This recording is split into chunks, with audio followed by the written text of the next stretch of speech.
বাংলাদেশের ভবিষ্যৎ কেমন হবে তা নির্ধারণ করার সুযোগ এসেছে দীর্ঘ ১৭ বছর পর। আসন্ন ত্রয়োদশ জাতীয় সংসদ নির্বাচনে বড় কোনো দলের ব্যানারে নয়, বরং স্বতন্ত্র প্রার্থী হিসেবে প্রতিদ্বন্দ্বিতা করার ঘোষণা দিয়েছে সাবেক ছাত্র উপদেষ্টা আসিফ মাহমুদ সজীব ভুঁইয়া।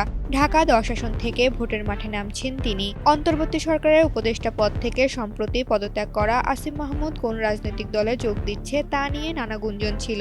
এনসিপিতে যোগ বা গণ অধিকার পরিষদে যুক্ত হয়ে বিএনপি জোটের প্রার্থী হওয়ার জল্পনা শোনা গেলেও সব গুঞ্জনের অবসান ঘটিয়ে আজ শুক্রবার সকালে এক ফেসবুক পোস্টের মাধ্যমে তিনি তার সিদ্ধান্ত জানান।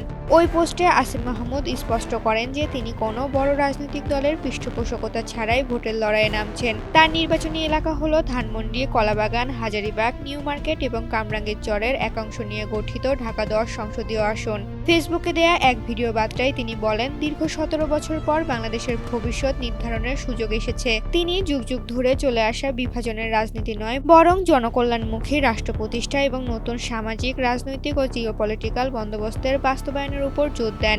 তিনি জানান, এই কঠিন লড়াইয়ে তার একমাত্র অবলম্বন হলো জনগণের সহযোগিতা ও সমর্থন এবং তার দায়বদ্ধতা থাকবে একমাত্র ভোটারদের প্রতি। আসিফ মাহমুদ নিজেকে কেবল সংসদ সদস্য পদপ্রার্থী নয়, বরং গণভোটের প্রার্থী হিসেবে ঘোষণা করে দেশ সংস্কারের সুযোগ বাস্তবায়নে হ্যাঁ ভোট দেওয়ার আহ্বান জানিয়েছেন। ঋতুপর্ণা, জনকণ্ঠ।